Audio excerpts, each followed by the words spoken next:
toutes, ravi d'être parmi vous aujourd'hui. Donc, comme le monsieur l'a dit, je suis David Ravel, je suis directeur de l'accès aux droits et aux soins au niveau de la CPAM de la Loire, la CPAM de la Loire, la Caisse primaire d'assurance maladie. Je pense que tout le monde connaît la Caisse primaire d'assurance maladie. Vous la connaissez certainement sur le remboursement des soins, mais il y a bien sûr beaucoup d'autres missions au niveau de la Caisse primaire d'assurance maladie, notamment l'accès aux droits et aux soins dont je m'occupe, mais également une dimension prévention et promotion de la santé qui nous amène aujourd'hui parmi vous, puisqu'on a souhaité, et en binôme, et je laisserai aussi la parole à Madame Etaillant pour qu'elle se présente, vous présenter un sujet de santé publique majeur qui est le cancer colorectal, et plus spécifiquement, on voudrait vous parler du dépistage de ce cancer colorectal, dont aujourd'hui les taux de dépistage au niveau national et au niveau du département de la Loire sont insuffisants. Et donc notre sujet, ça va être de dire finalement pourquoi finalement ce dépistage est insuffisant, qu'est-ce qui se passe, peut-être qu'il n'y a pas assez de communication, peut-être qu'il suscite des questionnements, et on essaiera de vous y répondre, peut-être qu'il suscite un peu d'appréhension, et pourtant c'est un dépistage qui est très simple à mettre en place, surtout qui est très efficace, et qui permet de sauver des vies, et ça va vraiment être le sens de nos interventions. Et donc on a souhaité faire cette intervention en partenariat avec le Centre régional de dépistage du cancer, et je vous laisse vous présenter, Emma. Oui, bonjour à tous et à toutes. Donc, Emma Etaillant, je suis chargée de promotion des dépistages des cancers au CRCDC. Donc, que veut dire CRCDC? C'est Centre régional de coordination des dépistages des cancers. Donc, c'est l'organisme, en fait, tout simplement, qui met en place le dépistage organisé des cancers. Donc, c'est une organisation au niveau national. Et le dépistage organisé concerne 3 cancers en particulier. Le dépistage du cancer du sein, le dépistage du cancer du côlon, dont on va parler aujourd'hui, et le dépistage du cancer du col de l'utérus. Donc mon rôle aujourd'hui, ce sera de vous expliquer un petit peu ce dépistage, à quoi il sert et comment on peut y avoir accès, tout simplement. Merci Emma. Du coup, on va démarrer peut-être pour suivre les diapos, je pense que c'est comme ça que ça marche. On est peut-être déjà un point d'avance de phase. Voilà. Bon, vous dire quand même quelques mots sur ce cancer qui est loin d'être anecdotique, hein, puisque c'est un véritable sujet de santé publique. On a un cancer qui touche aujourd'hui deuxième cancer chez la femme, deuxième cause chez la femme, et troisième cause de cancer chez l'homme. Plus de 40 000 personnes qui sont concernées chaque année, et malheureusement un cancer qui entraîne plus de pratiquement 17 000 décès par an. Il faut savoir que sur le département de la Loire, on a aussi des statistiques qui ne sont pas forcément très bonnes, puisque le département de la Loire, en termes de taux d'incidence, c'est-à-dire du nombre de cancers rapportés à une population, se place 2e département de la région en ce qui concerne ce taux d'incidence chez l'homme et 1er chez la femme. Et on a également aussi un taux de mortalité qui est un peu plus élevé sur le département, avec, si on zoome un peu sur le département, un secteur qui est un peu plus concerné sur le centre du département, qui va du Montbrisonnais en allant sur le secteur des monts du Lyonnais. C'est un cancer qui concerne donc autant l'homme et la femme, vous l'avez compris, peut-être un petit peu plus les hommes, et qui se développe majoritairement après 50 ans. Et c'est pour ça que les pouvoirs publics ont souhaité mettre en place un dépistage systématique à partir de 50 ans. Systématique pour toutes les personnes, et même si vous n'avez pas de symptômes. On en parlait juste avant, c'est vraiment très important. C'est un dépistage qui est fait même si vous n'avez pas de symptômes, et surtout d'ailleurs si vous n'avez pas de symptômes, parce que si vous avez des symptômes, vous allez voir votre médecin qui va vous prendre en charge. Et là, c'est un dépistage qui permet, avant d'avoir les symptômes, de pouvoir savoir et de prendre à temps les choses. Donc c'est vraiment extrêmement important de bien comprendre ça. Après, si vous avez des facteurs de risque particuliers, comme des maladies liées à l'inflammation chronique de l'intestin, ou éventuellement dans votre famille, puisqu'il peut y avoir un caractère héréditaire sur cette pathologie, dans ce cas-là, vous allez faire l'objet d'un suivi spécifique et des examens spécifiques, de dépistage spécifiques par votre médecin. Et cette campagne de dépistage systématique après 50 ans, elle s'adresse aux personnes qui n'ont pas de symptômes. Et donc, Madame Etaillant va vous présenter, Emma va vous présenter plus spécifiquement comment ça se passe, ce dépistage, comment il se met en place, comment vous êtes informé, comment vous le réalisez. Je vous laisse la parole du coup. Merci. Alors, oui, donc le dépistage organisé du cancer colorectal. Donc, avant d'en parler, je voulais vous expliquer à quoi sert le dépistage, pourquoi on appelle ça un dépistage.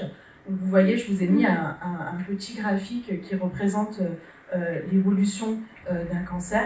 Donc, on voit bien d'abord qu'on a la naissance du cancer. Donc, pour information, la naissance d'un cancer, c'est l'accumulation de cellules qu'on va dire cancéreuses, qu'on peut dire cellules infectées, qui vont se développer petit à petit.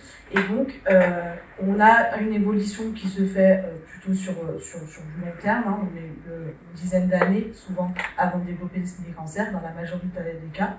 Et le dépistage va servir à intervenir au moment où on n'a pas de symptômes. C'est-à-dire, c'est avant l'apparition des symptômes. C'est pour ça qu'il est vraiment important d'être régulier dans ce suivi spécifique.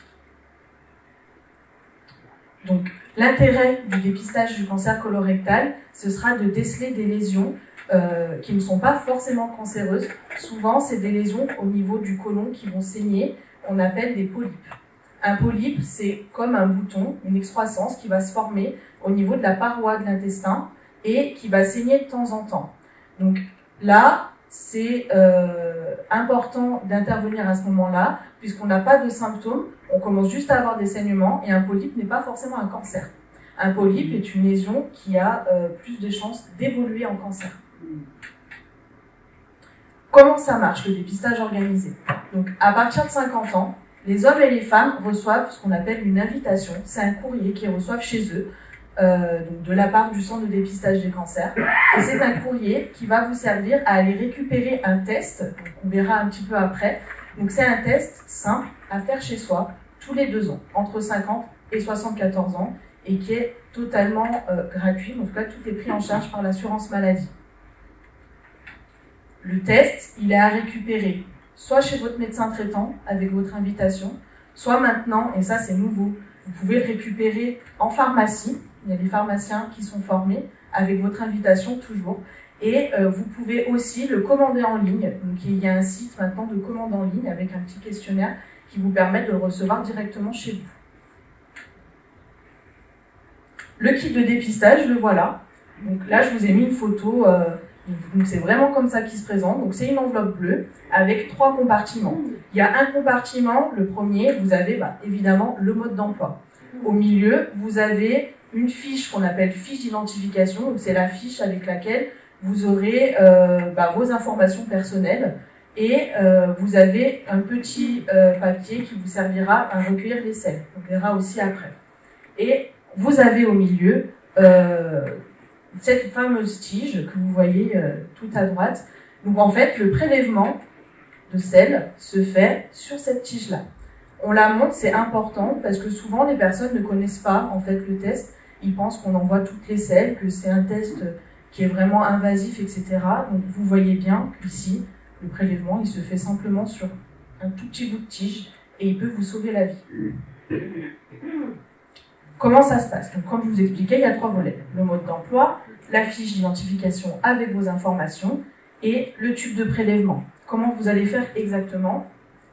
La tige de prélèvement, vous voyez bien, c'est bien la partie striée que vous allez remplir de sel.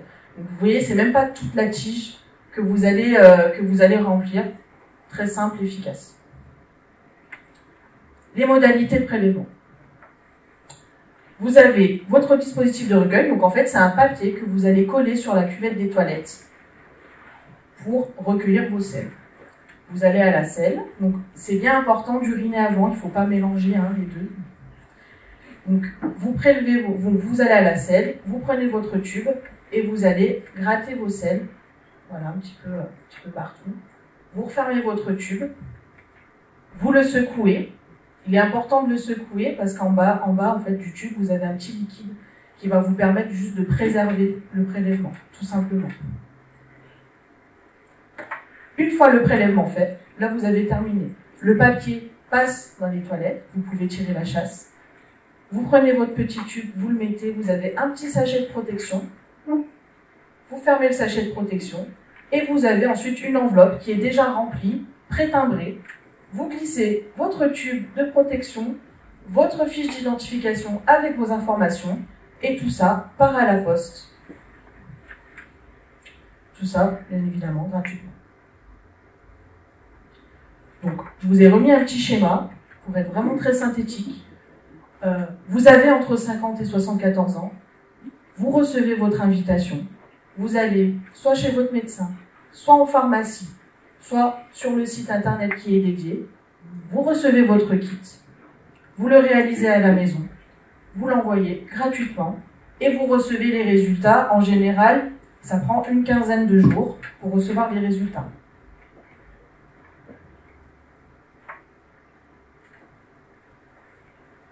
Je laisse la parole à Monsieur Ravel. Voilà, donc vous saurez tout sur la manip par rapport à ce dépistage. Et donc je voulais aussi vous parler un petit peu de ce taux qui reste quand même relativement bas, comme je vous l'avais dit, mais qui augmente fort heureusement, puisque vous voyez, on était à 31,6% pour les femmes en 2021, 36,7% en 2022, ça augmente, mais ça reste aujourd'hui qu'une personne sur 3. On est très loin des objectifs de santé publique au niveau européen, qui sont fixés à 45%, qui vont certainement monter à 65%. Et puis on est très loin de ce qui se fait dans notre pays, puisque dans certains pays qui ne sont pas très loin d'ici, je pense à l'Allemagne, je pense aux Pays-Bas, je pense à l'Autriche, où on a des taux de 60 à 80% de dépistage. Alors ça interroge effectivement ce 1 sur 3, et surtout que quand on regarde un peu les données, quand on interroge la population, 2 Français sur 3 nous disent aujourd'hui penser pouvoir être concernés par un cancer un jour. Et cette même proportion, je ne sais pas si c'est les mêmes Français qui répondent, en tout cas cette même proportion, 2 Français sur 3 me disent être suffisamment informés par rapport au dépistage. Donc vous voyez, 1 sur 3, 2 sur 3, qu'est-ce qui se passe? Donc on s'interroge par rapport à ça. Madame, elle a dit la peur. La peur.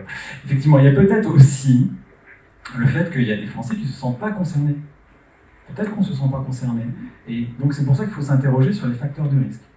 Aujourd'hui, les facteurs de risque par rapport au cancer, notamment au cancer colorectal, du côlon, on en a 4 principaux. Les 2 premiers qui sont communs à tous les cancers, ça reste le tabac et l'alcool.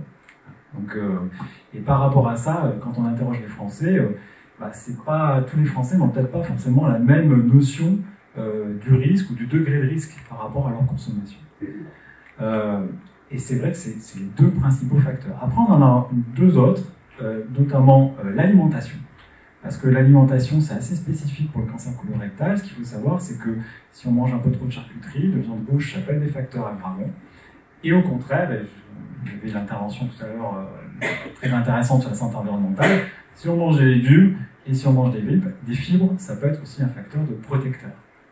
Tout ça pour vous dire que même si vous pensez que vous avez une hygiène de vie qui est parfaite, quand vous représentez une hygiène de vie qui est parfaite, il vaut peut-être mieux, et le risque zéro n'existe pas, et il vaut peut-être mieux prendre 5 à 10 minutes pour faire ce test, c'est pas si compliqué que ça, et ça peut véritablement changer le cours des choses. Je ne sais pas combien de temps il nous reste, 6 minutes, alors je ne peux pas...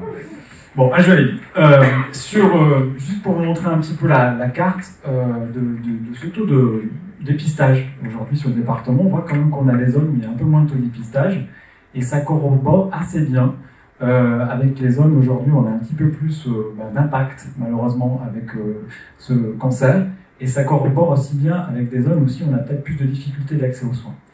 Et c'est vrai que quand on en parle à son médecin généraliste, on voit que ça peut faciliter la démarche et l'acceptation et de franchir le cap par rapport à ce dépistage.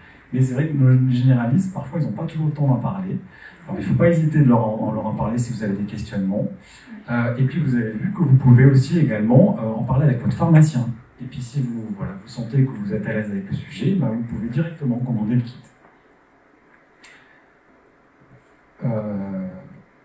Voilà. Je voulais aussi peut-être, vraiment en guise peut-être de conclusion par rapport à ça, pourquoi aujourd'hui il faut faire ce dépistage, et que vraiment que vous reteniez les points clés.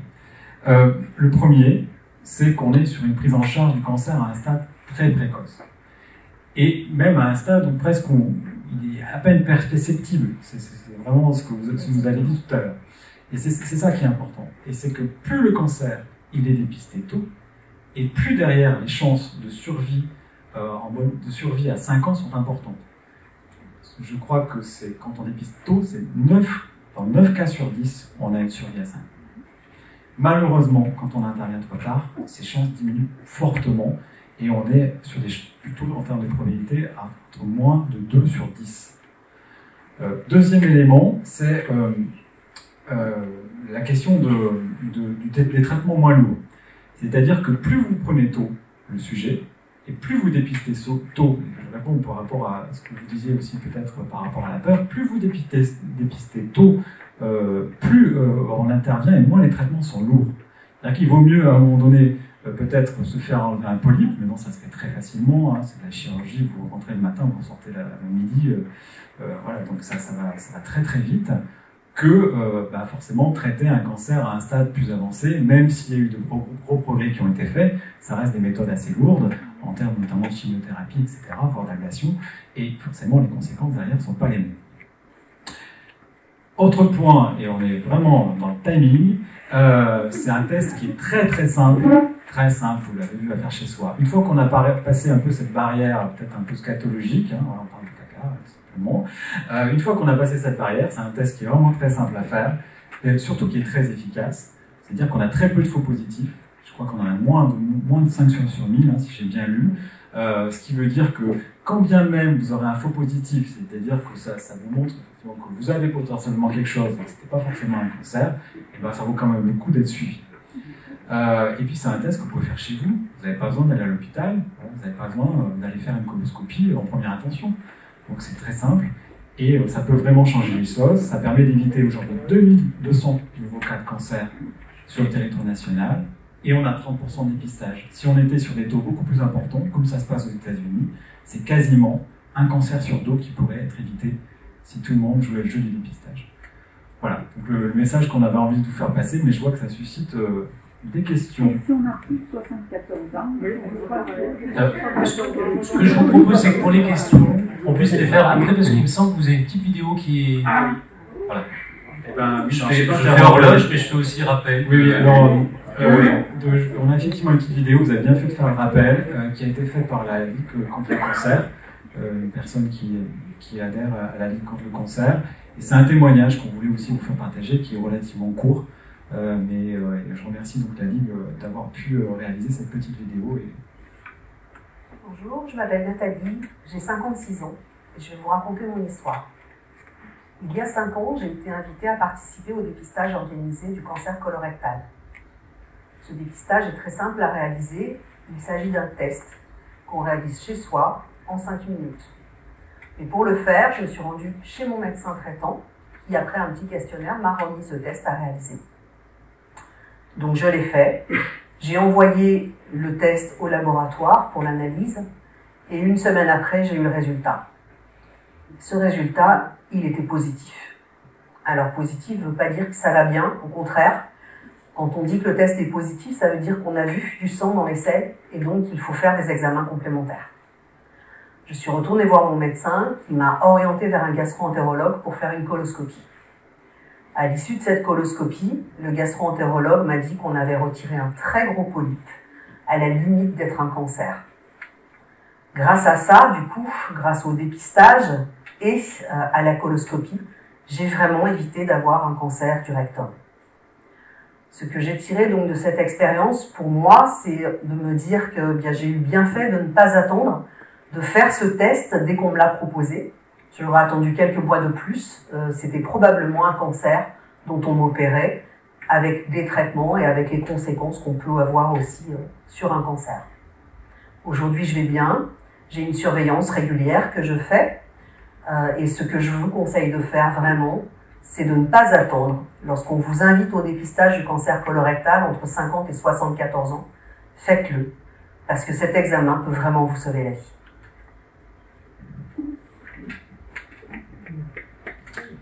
Merci. Est-ce que vous vouliez compléter ou... Je pense que la vidéo parle d'elle-même. Hein. Voilà. Alors justement, c'est une vidéo qui ne plombe pas l'ambiance. C'est une vidéo qui est censée nous inciter, vous inciter aussi, à pratiquer ce dépistage. Je vous l'avais dit, hein, 2200, hein, si je retiens un chiffre, 2200 cancers peuvent être évités grâce au dépistage à l'échelle nationale. Ça veut dire que dans le département de la Loire, en moyenne, c'est une vingtaine. 22 si on divise, 22 dépistages qui pourraient permettre d'éviter un cancer. Tout à fait, avec un taux de participation de 30%. Donc vous pouvez multiplier par 3 très facilement. Est-ce que vous avez des questions? Ah, pourquoi jusqu'à 74 ans? Ah oui, parce que alors, la tranche d'âge, c'est 50-74. Moi, je suis exclu, par exemple. Et plus tard aussi. Expliquez-nous. Après, c'est forcément des démarches de santé publique. À un moment donné, il y a des ciblages qui sont faits, hein, et puis aussi par rapport aussi à des critères de réalisation, des critères certainement aussi de balance économique par rapport à ça. Mais rien n'empêche une personne qui a un facteur de risque, comme je disais tout à l'heure, un peu particulier, d'aller voir son médecin, et son médecin d'ailleurs de lui-même va lui proposer effectivement un suivi qui pourrait être plus précoce. Et puis rien n'empêche effectivement après 74 ans d'en parler avec votre médecin et de voir avec lui s'il y a nécessité d'avoir une prescription médicale. Et qui c'est qui a décidé 74 ans? Parce que des polypes, il y en a bien après 74 ans. Honnêtement, je ne le connais pas. Je ne le connais pas.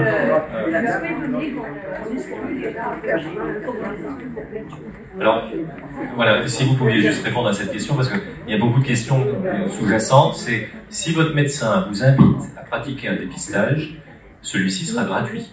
C'est le moment où il y a une prescription médicale, il est en charge. Que vous ayez plus de 74 ans ou non. Moins.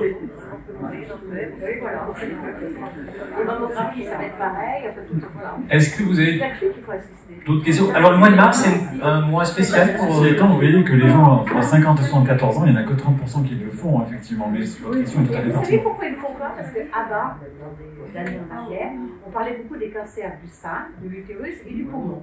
Je pense qu'il faut insister pour dire qu'il existe des cancers de tout, notamment le cancer de la prostate, c'est aussi très très grave et c'est dépisté très tardivement. Donc ça s'adresse encore à une personne âgée. Donc je pense qu'il faut insister sur le fait que des cancers, il y en a maintenant beaucoup. Du pancréas, il y en a des quantités et la fin est très rapide. Donc c'est pour vous dire que je pense que c'est là-dessus qu'il faut insister. Il y a que les cancers, on peut en prendre de tout. Et dans notre tête à nous, c'est plutôt, la plupart des gens pourront le dire, le sein et le poumon.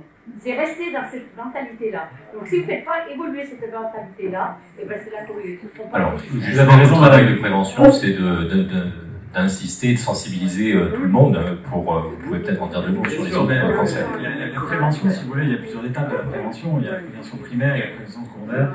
Là, on est déjà effectivement, voilà. Mais il n'y a pas que le dépistage, il y a aussi tous les gestes de prévention qui peuvent être faits et qui concernent globalement la majorité des cancers. Quand on parle du tabagisme, quand on parle effectivement de la consommation excessive d'alcool, quand on parle de l'alimentation, je pense que vous avez été sensibilisés aujourd'hui aussi au travers des stands, évidemment qu'on fait de la prévention et qui s'applique sur l'ensemble des cancers et qui est efficace sur l'ensemble des cancers. Je me permets de rajouter même de préciser avec la prévention primaire, donc on estime que si on a un mode de vie sain, c'est-à-dire éviter de fumer, la consommation d'alcool, une activité physique régulière et une bonne alimentation, on peut se protéger de 40% des cancers. Donc c'est quand même pas négligeable. Voilà. Un cancer sur deux peut être évité grâce à des facteurs sains autour de soi. Alors je vous propose de parler bien dans le micro pour toutes les questions, pour qu'on puisse s'entendre. Est-ce que vous avez d'autres questions ciblées par rapport à ce que viennent de nous dire nos deux experts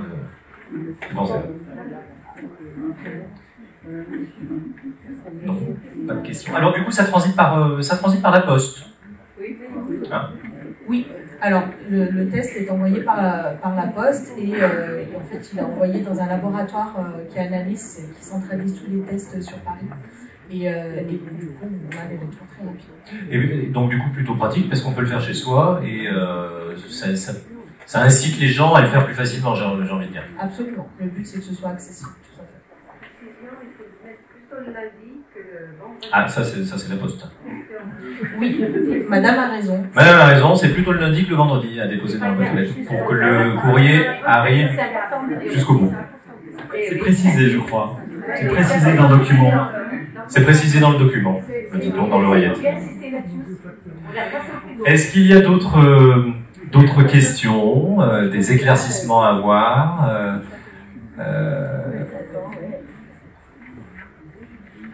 peut-être ajouter, je ne sais pas. Moi, dans l'imaginaire collectif, vous voyez, le cancer colorectal, pour moi, c'était pas simplement une analyse de sel, ça allait un peu plus loin.